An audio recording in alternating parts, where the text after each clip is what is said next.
Hi guys, ರಾಜ್ಯದಲ್ಲಿ ದಿನದಿಂದ ದಿನಕ್ಕೆ ಹೆಚ್ಚುತ್ತಿರುವ ರೇಪ್ ಕೇಸ್ಗಳು. ನಮ್ಮ ರಾಜ್ಯದಲ್ಲಿ ಕಾನೂನು ಎಷ್ಟೇ ಬಲವಾಗಿದ್ದರೂ ಪ್ರತಿದಿನ ಸುಮಾರು 80-90 ರೇಪ್ಗಳು ನಡೆಯುತ್ತವೆ ಎಂದು ಸ್ಪಷ್ಟವಾಗಿದೆ. ಅದರಲ್ಲೂ ನಮ್ಮ ಬೆಂಗಳೂರಿನಲ್ಲಿ ಕಳೆದ ವರ್ಷ ಸರಿಸುಮಾರು 714 ರೇಪ್ಗಳು ನಮೂದಾಗಿವೆ. ಅದರಲ್ಲೊಂದು ದಿನಾಂಕ 18/3/2025 ನಡೆದ ಒಂದು ಘಟನೆ ತುಂಬಾ ಭಯಂಕರವಾಗಿದೆ. ಏನು ಆ ಘಟನೆ ಎಂದರೆ, ಒಂದು ಅಪ್ರಾಪ್ತ ಬಾಲಕಿಯನ್ನು ತಿರುಪತಿಗೆ ಕರೆದೊಯ್ದು ಅತ್ಯಾಚಾರ ಮಾಡಿರುವುದು ಒಬ್ಬ ಬೆಂಗಳೂರಿನ ತಳ್ಳುವ ಗಾಡಿಯಲ್ಲಿ ವ್ಯಾಪಾರ ಮಾಡುವಂತಹ ವ್ಯಾಪಾರಿ. ತಾಯಿಯ ಜೊತೆ ಜಗಳವಾಡಿ ಮನೆ ಬಿಟ್ಟು ಬಂದಿದ್ದು ಬಾಲಕಿಗೆ ಮೋಸವಾಗಿದೆ.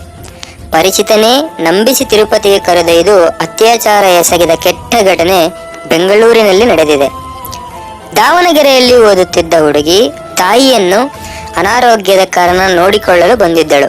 ಆದರೆ ಆರೋಪಿ ಈಗ ತಲೆಮರೆಸಿಕೊಂಡಿದ್ದಾನೆಂದು ಪೊಲೀಸರು ತಿಳಿಸಲಾಗಿದೆ.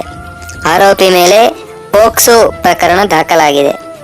ತಾಯಿಯ ಜೊತೆ ಜಗಳವಾಡಿ ಮನೆ ಬಿಟ್ಟು ಹೋಗಿದ್ದ ಬಾಲಕಿಯನ್ನು ಸುನೀಲ್ ಎಂಬಾತ ನಂಬಿಸಿ ತಿರುಪತಿಗೆ ಕರೆದುಕೊಂಡು ಹೋಗಿ ಅತ್ಯಾಚಾರ ಎಸಗಿದ್ದು ಆರೋಪಿಯ ವಿರುದ್ಧ ರಾಜಾಜಿನಗರದ ಪೊಲೀಸ್ ಠಾಣೆಯಲ್ಲಿ ಪ್ರಕರಣ ದಾಖಲಾಗಿದೆ. ಮೂಲತಃ ದಾವಣಗೆರೆ ಜಿಲ್ಲೆಯ ಸಂತ್ರಸ್ತ ಬಾಲಕಿಯು 9ನೇ ತರಗತಿ ಓದುತ್ತಿದ್ದಾಳೆ. ಆಕೆಯ ತಾಯಿಯು ಕರ್ನಾಟಕ ವಿದ್ಯುತ್ ಶಕ್ತಿ ಮಂಡಳಿಯಲ್ಲಿ ನೌಕರರಾಗಿದ್ದು ಬೆಂಗಳೂರಿನಲ್ಲಿ ನೆಲೆಸಿರುತ್ತಾರೆ. ಅವರು ಕೆಲ ತಿಂಗಳಿನಿಂದ ಅನಾರೋಗ್ಯದಿಂದ ಬಳಲುತ್ತಿದ್ದರು. ದಾವಣಗೆರೆಯಲ್ಲಿ ಓದುತ್ತಿದ್ದ ಸಂತ್ರಸ್ತ ಬಾಲಕಿಯು ಅನಾರೋಗ್ಯ ಪೀಡಿತ ತಾಯಿಯನ್ನು ನೋಡಿಕೊಳ್ಳಲು 1 ತಿಂಗಳ ಹಿಂದೆ ಬೆಂಗಳೂರಿಗೆ ಬಂದಿದ್ದಳು.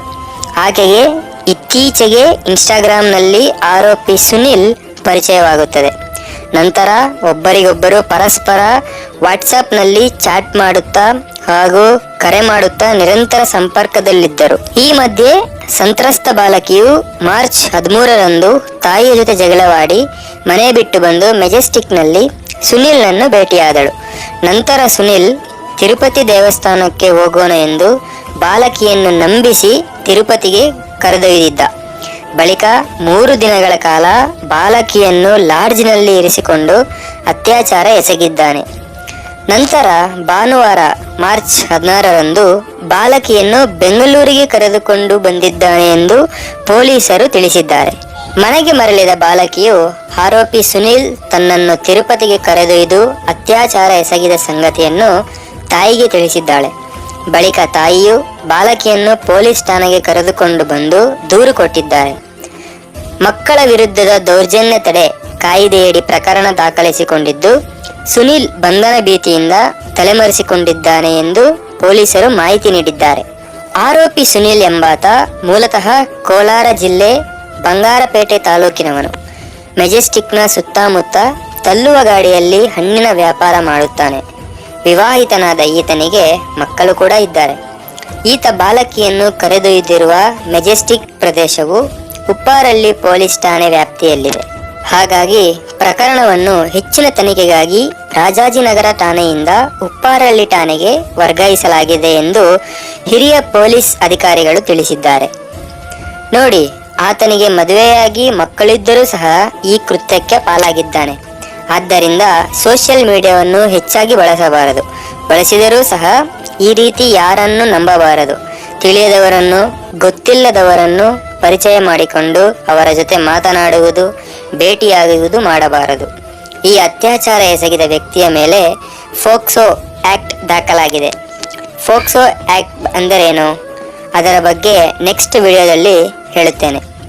ಈ ವಿಡಿಯೋ ಆದಷ್ಟು ಶೇರ್ ಮಾಡಿ. ಸೋಷಿಯಲ್ ಮೀಡಿಯಾ ಬಳಸುವವರಿಗೆ ಹಾಗೂ ತರಗತಿಗಳಲ್ಲಿ ವಿದ್ಯಾಭ್ಯಾಸ ಮಾಡುತ್ತಿರುವ ಹೆಣ್ಣು ಮಕ್ಕಳಿಗೂ ಯೂಸ್ ಆಗಲಿ. ಈ ವಿಡಿಯೋ ಬಗ್ಗೆ ನಿಮ್ಮ ಅನಿಸಿಕೆಯನ್ನು ಕಾಮೆಂಟ್ನಲ್ಲಿ ತಿಳಿಸಿ. ಮತ್ತು ನಾನು ಈ ವಿಡಿಯೋ ಸೋಷಿಯಲ್ ಅವೇರ್ನೆಸ್ ಮೂಡಿಸುವುದಕ್ಕೆ ಮಾಡಿದ್ದೇನೆ ವಿನಃ ಯಾವುದೇ ವೀಸ್ಗೋಸ್ಕರ ಅಲ್ಲ. ಅದನ್ನು ನೀವು ಅರ್ಥ ಮಾಡಿಕೊಂಡರೆ ಸಾಕು. ಆದಷ್ಟು ಚಾನಲ್ನ ಇನ್ನೂ ಯಾರು ಸಬ್ಸ್ಕ್ರೈಬ್ ಮಾಡಿಲ್ಲ, ಈಗಲೇ ಸಬ್ಸ್ಕ್ರೈಬ್ ಮಾಡಿಕೊಳ್ಳಿ. ಈ ರೀತಿ ಹೆಚ್ಚಿನ ವಿಡಿಯೋಸ್ ಮತ್ತು ಇನ್ಸ್ಪಿರೇಷನ್ ವಿಡಿಯೋಸ್ನ ಮಾಹಿತಿ ಕೊಡುವುದಕ್ಕೆ ನನಗೆ ಪ್ರೋತ್ಸಾಹ ಸಿಗುವಂತಾಗಲಿ. ಧನ್ಯವಾದಗಳು. ಅದೇ ರೀತಿ ಇಷ್ಟೊತ್ತು ನಾನು ತಿಳಿಸಿದ ಮಾಹಿತಿ ಎಲ್ಲವೂ ಕೂಡ ನೈಜ ಘಟನೆಯಾಗಿದೆ. ಅಂದರೆ ನಿಜವಾಗಿಯೂ ನಡೆದಿರುವಂಥ ಘಟನೆಯನ್ನು ನಾನು ವಿಡಿಯೋ ಮಾಡಿದ್ದೇನೆ ವಿನಃ ಯಾವುದೇ ಸ್ಕ್ರಿಪ್ಟೆಡ್ ವರ್ಷನ್ನು ಅಲ್ಲ. ಎಲ್ಲೂ ಬುಕ್ ಬುಕ್ಕಲ್ಲಿ ಕದ್ದಿರುವಂತಹ ಮಾಹಿತಿಯೂ ಅಲ್ಲ. ಇದು ರಿಯಲ್ ಆಗಿ ನಡೆದಿರುವಂತಹ ವಿಷಯವನ್ನ ನಾನು ವಿಡಿಯೋ ಮುಖಾಂತರ ನಿಮಗೆ ತಿಳಿಸಿದ್ದೇನೆ.